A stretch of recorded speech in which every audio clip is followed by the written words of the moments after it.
senior chartered accountant said, oh my God, the time has now come that we should think 10 times before doing the audit of a private company or a public limited company.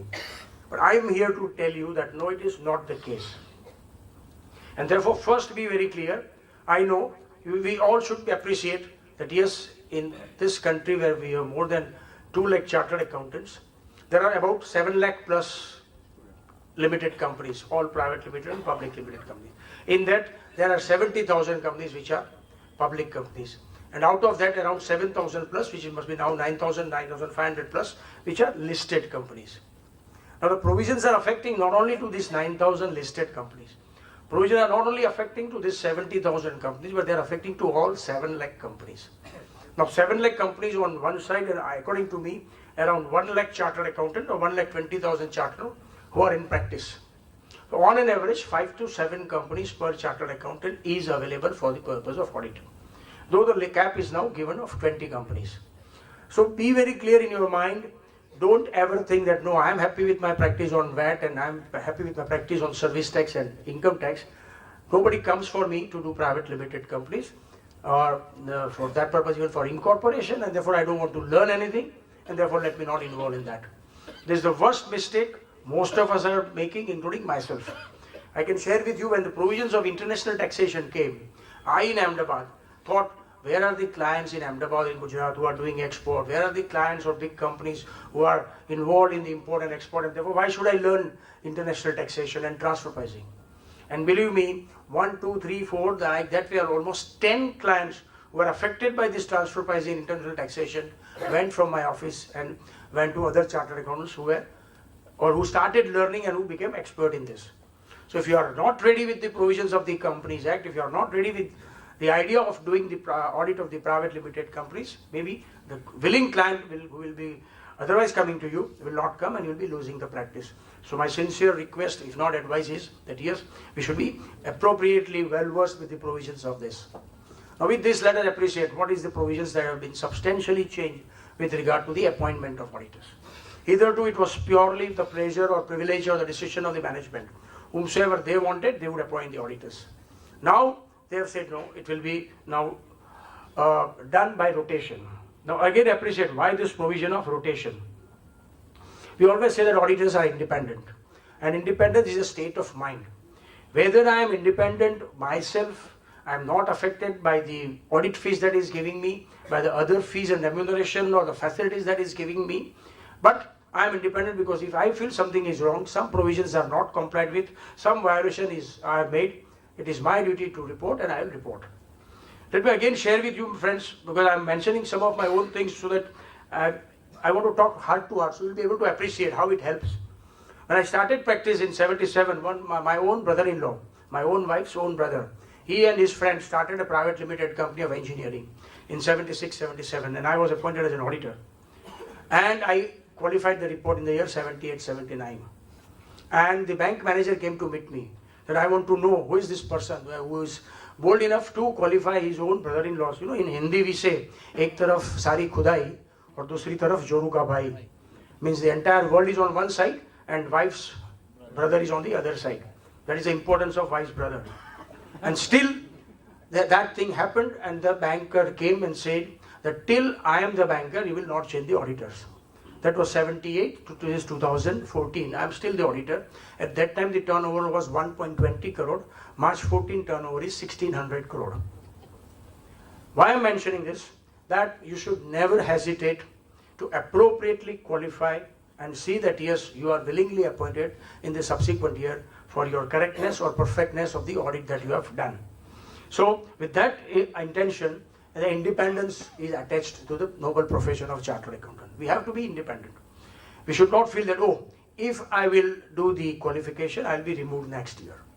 Appropriate provisions are made this time with regard to the strictness of removing of a chartered accountant. Now it is not that simple. Okay, you are qualifying, I am removing you. Somebody is more than willing to do the audit with absolutely unqualified report. No, I will be taking to that also. Now what is important is that yes, every time the appointment is done, these are the provisions which would apply to 3 kinds of companies. So you should appreciate what are those companies. Let me first take you to that with regard to the limit of the company's paid up share capital and the requirement of the appointment of the auditors. I'll just stick to you that these companies are listed companies, all public limited companies, then private limited companies whose turnover is exceeding to 10 crore, and other private limited companies whose borrowings exceed 50 crore, including the private limited companies which is a subsidiary of a public limited company. So for all these are the provisions that the auditor is there for last 25 years, 50 years. If you know Mafatlal's for that matter, for years CC Chokse and Company. If you say Birla, for years Loda and Company. So they were labeled, if this is the group, this will be the auditor. And there were attachments. And that attachments were sometimes say where was the cost of independence. So now they have said that no, an auditor should not continue for a period of more than 10 years if it is a firm of chartered accountant, and should not continue for a period of more than 5 years if it is an individual proprietor. My first advice to all of you would be that time is now not there to practice as a proprietor. Join the hands and see that yes, you are practicing in the partnership form. Not that you will be appointed for 10 years, but you will be certainly getting the appointment as auditors of the company. But then two partners are there, you can divide the work, one handles taxation, another handles company law. And once you are a partnership firm, yes, you will be there for a period of 10 years. That's point one. Point two, they have said for the existing, overnight we don't want to change the auditor. So they have given the period of 3 years. So from 1st April 2014, if an auditor is continued, he will continue for March 15, March 16 and March 17. Moment March 17 is over, if he has completed 10 years, he has to be compulsorily rotated. Meaning thereby now all those big audits, all those public limited companies, all those big private limited companies, where maybe your friend, your relative or your known persons were auditors for a number of years, they will now come to you, say, okay, my 10 years over, I would like you to be appointed. So it's a golden opportunity for a number of chartered accountants to be appointed as auditors of companies which you had never thought or dreamt of that yes, I'll be appointed as auditor of this. Santana Krishnan will recall, yes, we were one of the strongest, at least I was one of the strongest person advocating that yes, there should be rotation. When at that time or in your mind was, at that time the entry or monopoly of these big firms were not that much. But still we were feeling that yes, there are so many firms who are working as an auditors or performing an audit for a number of years, and new incumbents, new fresh chartered accountants, young chartered accountants never get opportunity. So now I would say doors are open. People are saying no, it will not happen. If out of big four firms, if K firm is removed, then E firm will be appointed, and if E firm is removed, then D firm will be appointed. Maybe it may happen to only those companies where there are foreign corroborations or insistence from the foreigners or non-residents, FIs or whosoever are, that in the agreement it is mentioned that no, our auditors shall be out of big four or big six. Only in those 100, 500 or 1000 cases it will be there. But in all other cases, you will be in a position to get the work. Number of public limited companies, number of big private limited companies. That's the point number one. Next, that yes, if you are there for 2 years, then 3 more years. If you are there for 1 year, 4 more years for the individual. If you are as a partnership firm, you have served for 3 years, you will get 7 more years for timing. The table is already provided in the Act and Rules itself, that how the period would be counted. So now the provision is that only 10 years appointment. What is the important thing is, in case of public limited companies and in case of companies where audit committee is compulsory, appointment shall be made by audit committee. Now that is what Mr. Murli very rightly mentioned. In almost all audit committee, invariably chartered accountant is there. In many audit committees, there are more than 2 to 3 chartered accountants are there. And therefore, a chartered accountant who is knowing that yes, instead of this, these are other 5 big firms, mid-sized firms or other good small chartered accountant firms who are doing good, who are reasonably known, and they are known in the department for their clean tax audit reports, qualified tax audit reports. They are independent. Your name will be certainly recommended. So the chances are that yes, by virtue of knowing this kind of independent directors in audit committee, you are in a position to get those work. Audit committee has to recommend the name of the new auditors who will be appointed on rotation. That audit committee's recommendation will go to board of directors. Board of directors shall have to confirm the same.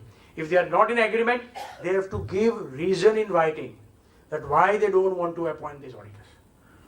Now mark this, very, very important. the members of the audit committee where chartered accountants are there, they are recommending name of Mr. XYZ.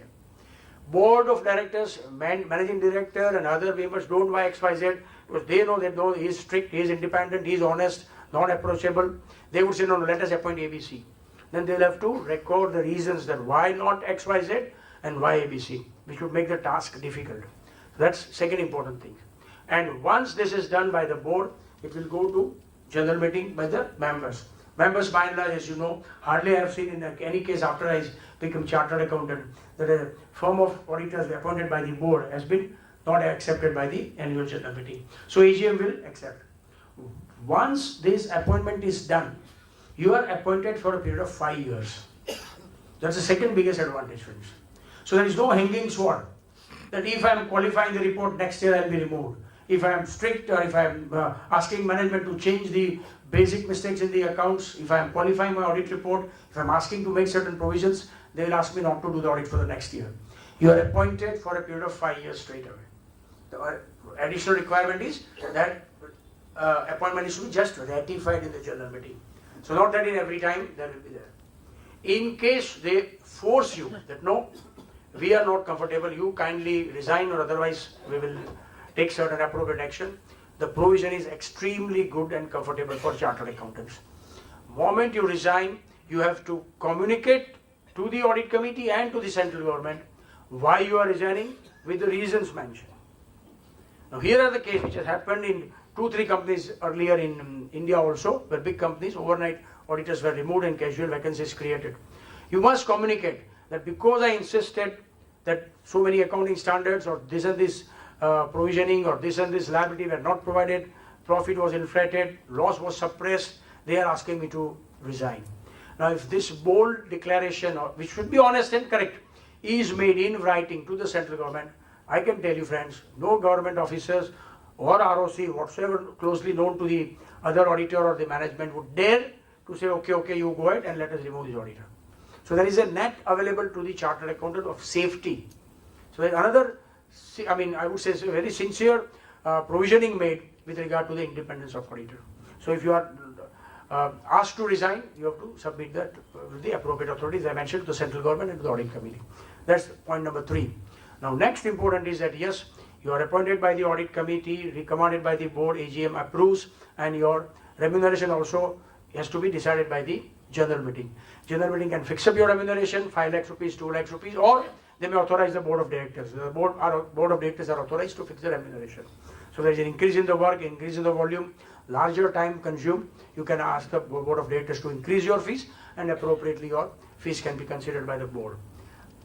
The next point is that yes, all those companies where the audit committees are required, where the appointments are appropriately done, unless you are not resigning and unless you are not removed by the special resolution annual general meeting, your appointment in the next year is compulsory. So now there maybe it explains, some brain chartered accountant started working that if I have completed 10 years or about to complete 10 years, instead of resigning, let board remove me. So I will be removed after 9 years. So another chartered accountant will come, and then after 1 year, I will be again appointed for a period of 10 years. So I will be continuous for 19 years. Because the provision is that if you are proprietor, 5 years and then 5 years gap. If you are a partnership firm, 10 years, 5 plus 5. Then by rotation, you cannot be appointed for another period of 5 years. So in 5 years period, when another auditor's firm is there, you are nowhere connected, and therefore after that, another chartered accountant will be also there for 5 and 5, 10 years. So there is a gap of 10 years after you discontinued. And therefore, chances are the third firm of chartered accountants will be appointed as auditors. Not necessary that they will call you back after 10 years. Unless, yes, you are also an auditor where you have done yeoman service, done appropriately, and management and the shareholders and stakeholders were happy with that.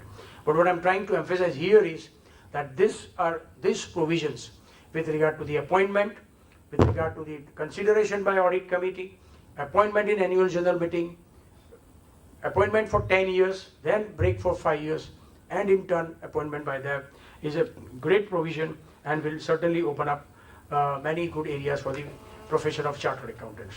That's with regard to the appointment and rotation. Now I am not here at all involving myself in any kind of planning, because we should never involve with regard to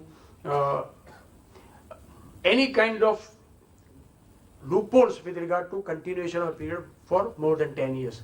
The provisions are applicable from 1st April 2014. So all the appointments and for the audit done after 1/4/2014 and audit report after done 2014, the new provisions will apply. Whether it is March ending, whether it is December ending or June ending, what are the year ending is not to be seen. The provision will apply mutatis mutandis for all the case of ending. Paid up share capital, there could be certain issues that yes, the provision requires that paid up share capital of the such private limited company should be more than 20 crore. You are at present the auditor of a company whose paid up capital is 15 crore. And therefore in March 16 you are appointed. But in March 17 the limit is increased to 20 crore. What will happen? Can you say that no, the limit should, the period of 10 years should start only and only from where the 20 crore limit has started, that is from 16-17 and not 1/4-14? I would say that yes, though there would be cases of interpretation, we should never insist for a continuation of a period of a term of maximum 10 years plus these 3 years transitional provisions. So more than 13 years, the sincere effort should be to have the rotation of the auditors. Reverse situation can also happen. That yes, the paid up share capital was 20 crore and you are now continuing it for the period of 3 years. In 17, the company does the reduction of capital and 20 crore capital becomes 15 crore. What would happen? As on 1/4-14, if the paid up capital was more than 20 crore, strictly the rotation should apply. But if I said, if you want to interpret the provision of this company law, like we do the interpretation in income tax, subject to notwithstanding that inclusive, exclusive, then a situation may arise. But these situations are only exceptional cases. What I am trying to tell you is that yes, so far as possible, we should not try to interfere various kinds of provisions and see that yes, we strictly adhere to the rotation. So that's a big welcome provisions with regard to the provisions of appointment of chartered accountants. Now eligibility, qualifications and disqualifications. This is very important that audit committee shall always consider while making the appointment whether any disciplinary proceedings are initiated and pending before him. Now what is actually meant by this, that mere filing of a complaint before the institute or before NFRA is not sufficient. But there should be actual proceedings pending before the disciplinary committee. Meaning thereby you have been prima facie found guilty and your explanation is sought with regard to a final decision of disciplinary committee whether you are guilty or not is pronounced and appropriate punishment is pronounced. But the provision is extremely important because it was applicable for appointment of the bank branch auditors. They were considering this. But management otherwise was never bothered. You take it from me, I don't know, you must be reading chartered accountant journal or not regularly. In every journal, the names of the chartered accountant whose names are removed from the register of the members is published. It is published so late that by the time you receive the journal, the period of punishment is over. That's unfortunate state of affairs with regard to the communication and the entire process of approval and going into printing and then publishing. So number of times the person who has been punished for 3 months or 6 months or 12 months is not allowing others to know that yes, he has been punished and his name has been removed for a period of 3 months or 6 months or 12 months. Now the requirement is you have to give a declaration that yes, no disciplinary proceedings are pending before you. That declaration is compulsory for the purpose of giving your recommendation or appointment by the audit committee and in turn by the board and in turn by the AGM.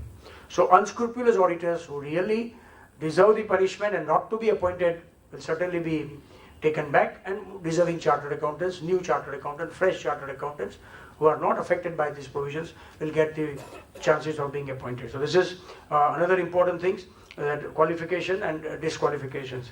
Only point to be removed is that this time now cap is also given for the purpose of maximum audit.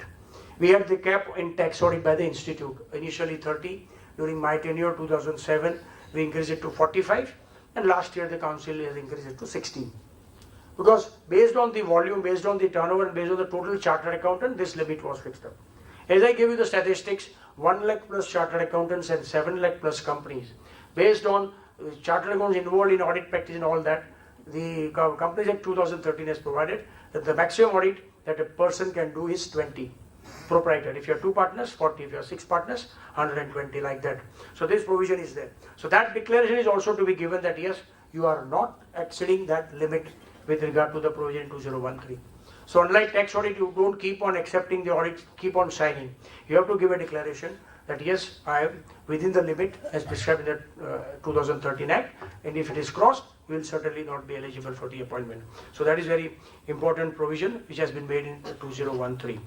Now, if you are convicted by the court, certainly that would also have been known that there are cases where chartered accountants are convicted by other misconduct, not only by the Institute of Chartered Accountants but by other forum or courts. We have cases during our tenure also. We had cases where husband and wife, both chartered accountants, had filed complaint. Not only for that, but for dowry and for number of other issues, personal issues. There are cases where chartered accountants are involved in theft, in burglary.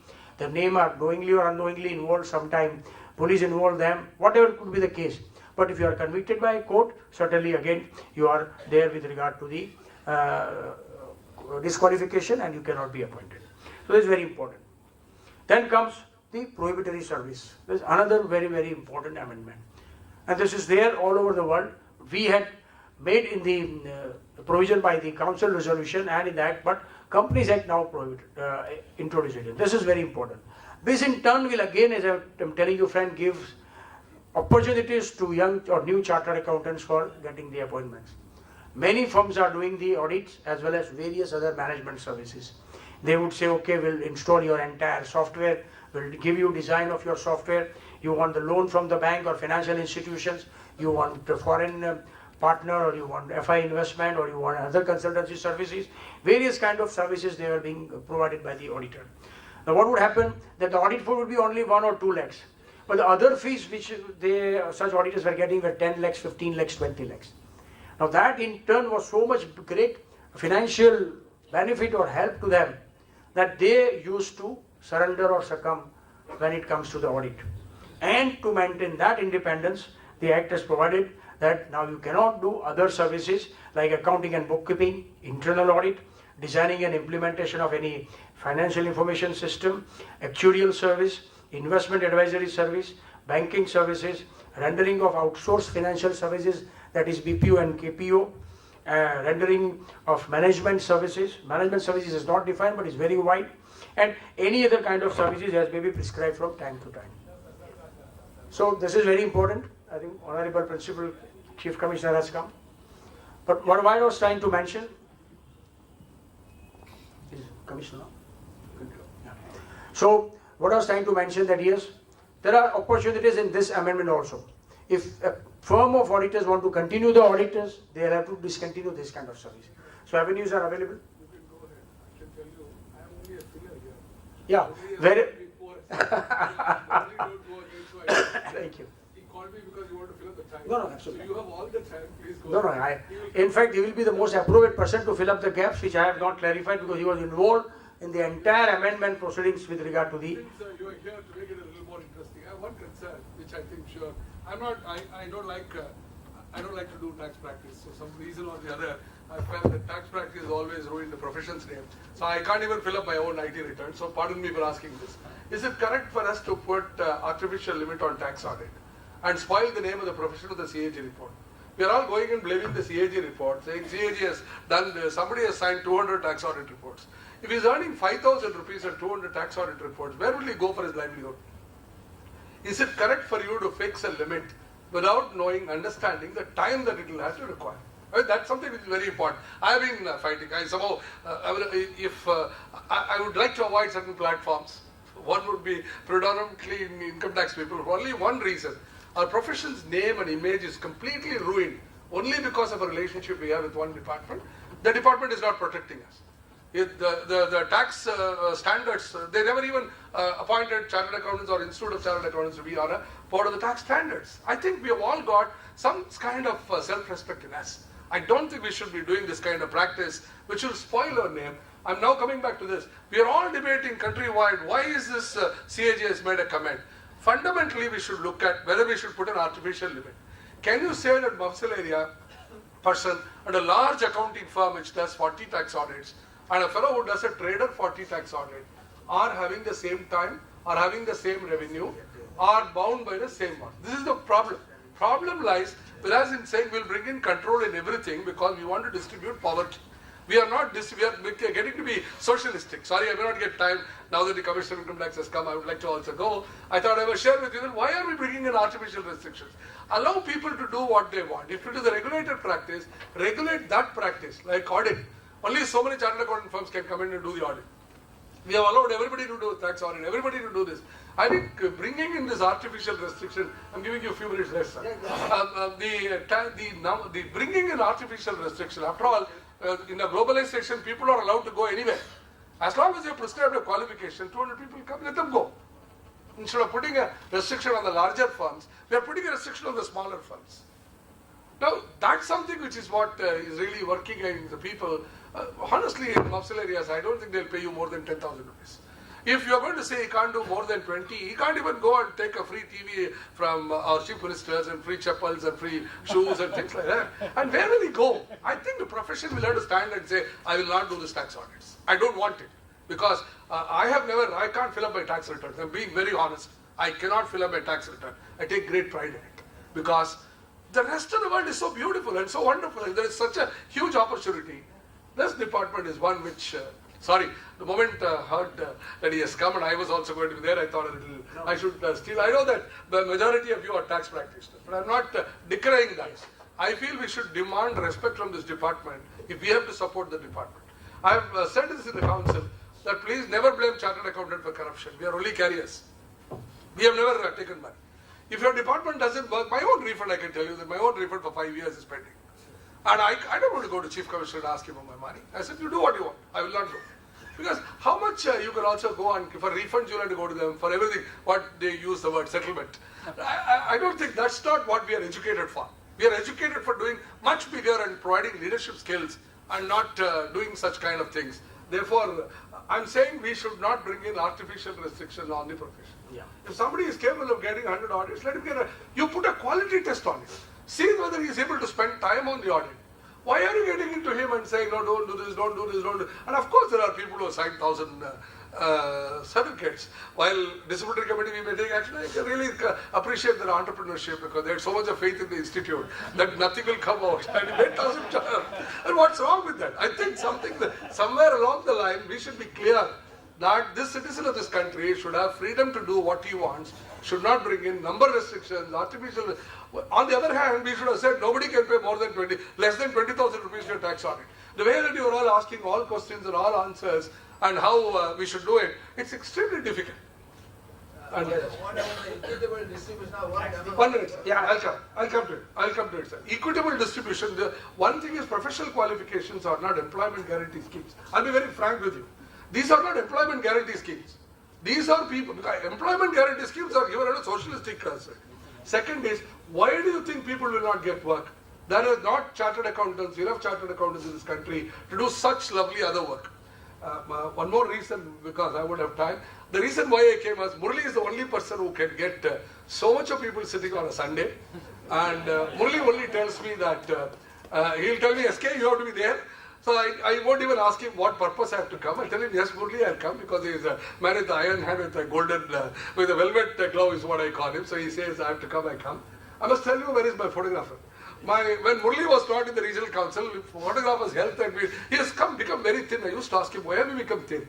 He provides opportunities for my photographers, my music academy. I found all the shawls given are here, or people are wearing it. Murli brings in prosperity across. And brings people across. So that is why I was here. Though Murli has not heard me, I must tell you, I'm very surprised, I'm very happy to see that such a large crowd on a Sunday morning. That credit goes only to Murli. I call him MGR of the profession. I think we'll all agree with it. Thank you. Please go ahead. Now, I would compliment each one of you coming on Sunday, and that shows your genuine interest, not only to get the credit of CPE hours, but I know what is the registration vis-a-vis the attendance, but that shows the sincere interest each one of you are carrying. Me and SK had tremendous occasions of having severe differences of opinion in the council, and I'm happy it's continuing. Let me explain why this is required. You know, when I was president of the Institute of Chartered Accountants and gone to foreign country, I can tell you, I was in Paris, and when I told them that is in India we have a system that we make the panel, then we do all the scrutiny, we ask for various criteria, and then RBI is given the list, and RBI is appointing bank branch auditors. These are the limit 3 to 4 branches, and statutory audits to also 6 or 7 firms, and every time they are rotated. They were shocked. I said, what nonsense? The role of institute is to produce best chartered accountants and throw them in the ocean. It is for them to decide where to swim, how much to swallow the water, and how much length they are making. But that's fine, friends, so far it is there in the Western countries. Let me share with you, either it is USA or UK or all European countries, the number of chartered accountants vis-a-vis the industries, ratios are different, opportunities are different. In those countries also there are big 4s and big 6. India is only a very peculiar situation where we are all level A, B, C, D. Let me share with Pakistan. This is the only country where there are 2 classes, rich and poor.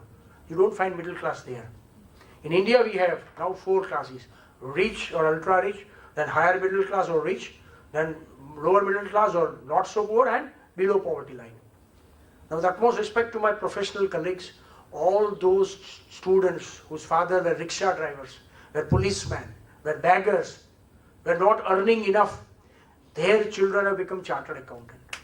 Now if institute don't take care to see that they have an appropriate allocation available, who will give them the work? Is there a single person here sitting, okay, who is that son of that rickshaw driver? I'm very happy and proud, please call him, I'll give him some work. Tell me one C in India. No one will do it. Charity begins at home. Institute is alma mater. Institute has to see that, yes, if the concentration is allowed to do 100 or 200 tax audit, there will be 300 chartered in Ahmedabad who will be doing all 90% of the tax audit in Ahmedabad. The rest would be sitting and moving around. Now that should not be allowed. That's the reason this cap is allowed. That's one interest area with regard to social aspect. Now let me talk about quality aspect. Even if I work 23 hours a day, even if I have the best teams with me, based of the articles, based of the chartered accountant fresh, willing to work for 10,000 rupees a month, it is impossible for me to perform those many audits, that is 100 or 150 from the period June to September or June to October. No client is ready with his accounts on 31st March or 1st April. Let us accept that. Form 16A, 26A, TDS, reconciliation, bank confirmations, creditors confirmation, minimum 3 months. And why talk of chartered accountants? 70% of them are working with part-time accountants. They are the real boss. They decide who should be the tax auditors. Let us accept the ground reality. So now to see that yes, total monopoly is not enjoyed. Now why we are complaining with regard to the big firms, either big 4 or big 6. Every single foreign company coming here say, no, my auditor will be Ernst & Young or KPMG only. Why? Why not Santana Krishnan? No sense of flattery. He is, I would say, more competent to do the audit and give his report than any other big firms will do in India. That is the perfectness I have seen in his audit. I have seen his office, I have seen his work. And there are many such Santana Krishnans in India who can do much better audit than what big 4s are doing. But it is like now brand image. Your son will come and tell you, I want the shoes, Nike. You will say, why Nike? Buy Bata, buy Action. No. He wants only Nike or Reebok. The brand value carries much weight, not only with the foreign collaborators, but with the financial institutions. Now, financial institutions and banks, unfortunately, are insisting that yes, do this audit from big firms, do this verification, do the investigation from big firms. Why? Because they have a brand. Is it that Indian chartered accountants or Indian firms like Santana Krishnan and others are not competent to do the better audit? On the contrary, he will agree that during my 9 years tenure, at least 10 disciplinary cases were there, they were all relating to big 4s. How many of you know? Partner is removed, poor man is out, firm continues, firm is growing. That's why the amendment, friends. Let me go back to the subject. That's why the amendment. That now, if a chartered accountant is found doing a certification which is in non-compliance of the adherence to the accounting standards, non-compliance with regard to the auditing standards, he has failed to detect the fraud, and there are provisions I will be mentioning. And if he is found guilty by disciplinary committee of the institute or by an NFRA, not only he will be removed, not only there will be financial penalty, but the entire firm in which he is representing, even if it is LLP, will be discontinued as an auditor and will be appropriately punished. Now this was required since many years, now it has come. So now the partners of all firms, either big firms, big 4, big 6 or big Indian firms will be sincere to do the work. And that is the only challenge of the time of the day. As I told you, I had given this PowerPoint presentation which is just now ready when I am about to complete. But I am happy because I sometimes believe that PowerPoint presentation is required only for those people who doesn't have power in the presentation. So let me do away with that. But incidentally, I have prepared it for the comfort and information of all of you, because I have tried to give all the section right from 139 to 148. What are the provisions? By reading, it's like a ready mini Bible. You will be in a position to get the idea that yes, these are the requirement where companies require audit committee. These are the requirement where class of companies are required to do the rotation. These are the companies where requirement is with regard to the terms of the appointment.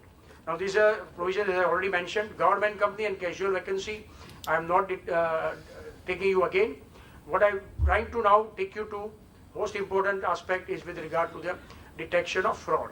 I don't know how many of you in South India are regularly looking at the serials which comes on Friday and Saturday, that CID and Crime Patrol. But if you read the wordings of these provisions, detection of fraud, if the auditor fails to detect the fraud which has taken place or which is likely to take place or which is taking place, he must immediately report. Now this is something is most serious. Certainly, as a chartered accountant, as an auditor, it is your primary duty while doing the audit to see that no fraud takes place. And if fraud takes place, it is your duty immediately to draw the attention. But it is not that yes, after the March is over, you go there in the month of July and by 15th August you complete the audit. You have to see that yes, it is not happening during the period also from 1st April to 31st March. Meaning thereby it is expected for all those audits where limited review of quarterly audit is done, where periodical audit is done, that you have to be vigilant and see that fraud is not taking place. Again, I can share with you my own example. When I was in the articles, doing my articles in CC Choksey and Company, Mumbai, I was doing the audit of one big travel company. And there, the accountant at that time was smoking very expensive cigarette. And I was wondering that, I was looking at his salary register that this accountant is having this much of salary and is smoking so many cigarettes per day. Capstan or some big brand at that time, and it comes around 7 rupees. And if he smokes 2 packets or 3 packets per day, per month it comes this much. How can he afford this much? Now that triggered the point that there is something wrong. I told, of course I won't take credit, I told this mind out to my senior and he verified and penetrated further, and the fraud in those years of 80,000 rupees was found out having done by that accountant. Teaming and leading and bogus expenditure done in the cash book. Now this kind of triggering, this kind of click must happen to the auditors. Now what they say, the provision says that if you fail to report the detection of the fraud and the fraud takes place, you will be liable for the not only removal, not only punishment, but the financial punishment. And the punishment is extremely big.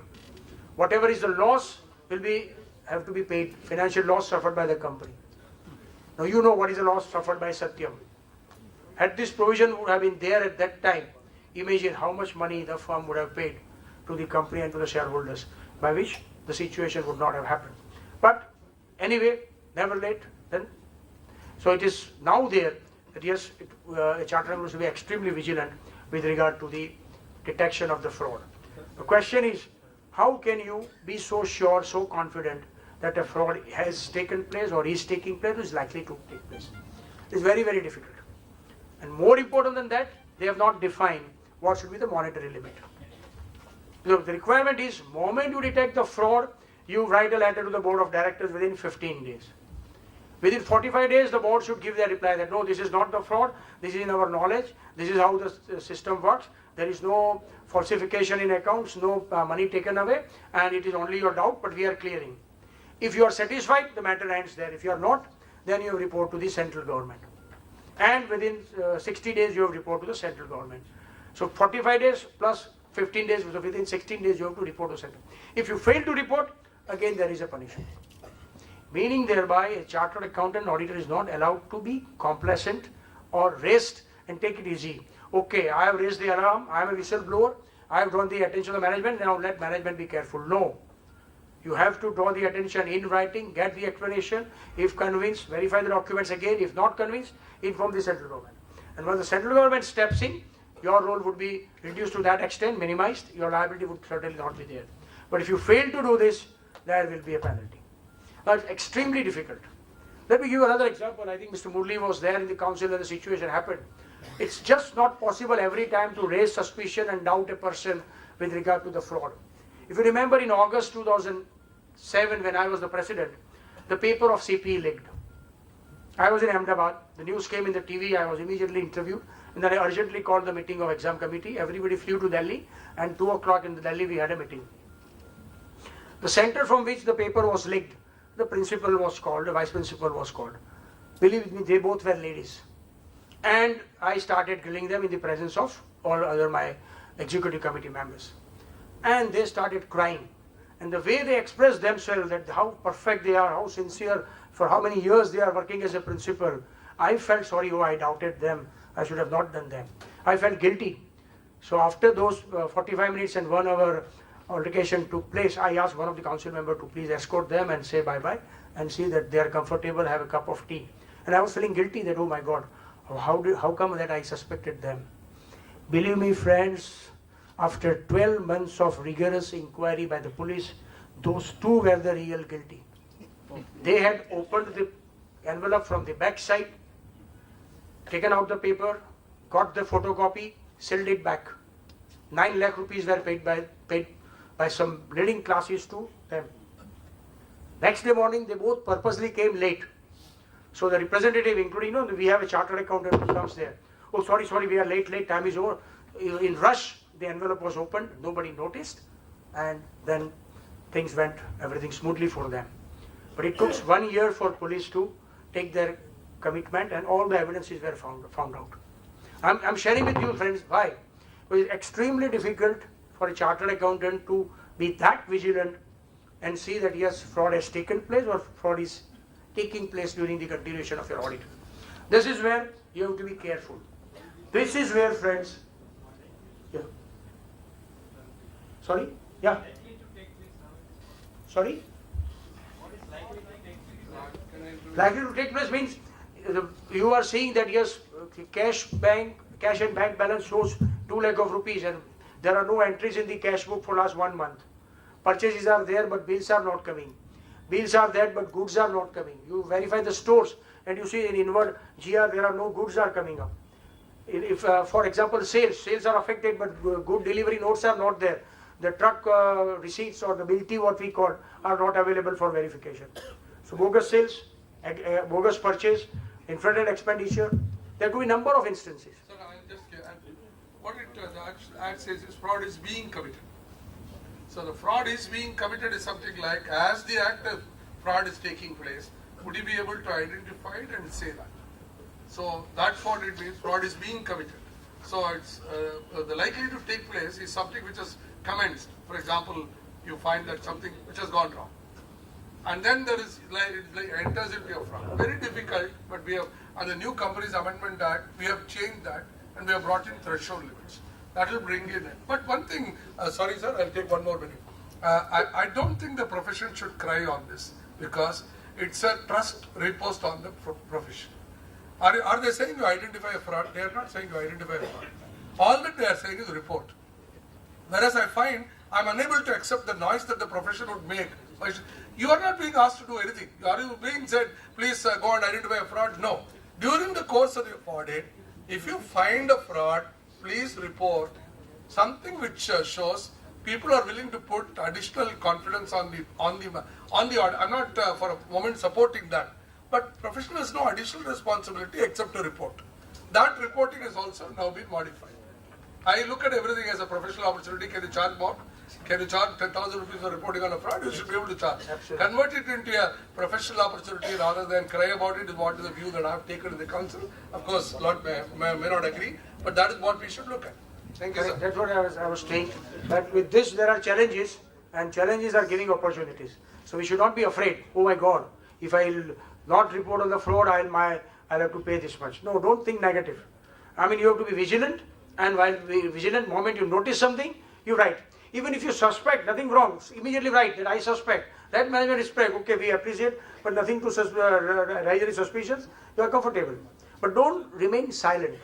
That's all this amendment is likely to do, as SK very rightly said.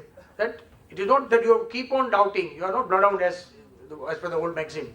You have to be a reasonable watchdog and see that yes, no, everything doesn't go in the sambar, as you call, no, pura ka pura kola dal mein chala jata hai. It should not happen. You should see that some pieces are going on, it's fine. It's part of the dressing of the things. It happens in the business.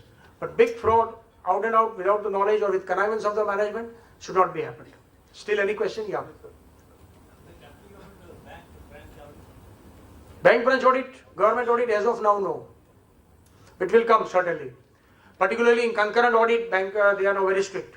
Even in concurrent audit, if you fail to detect the fraud or mistakes committed by the management, we have received number of disciplinary committee complaints, and we have had 2 cases from Chennai itself. I can share with you. Sir,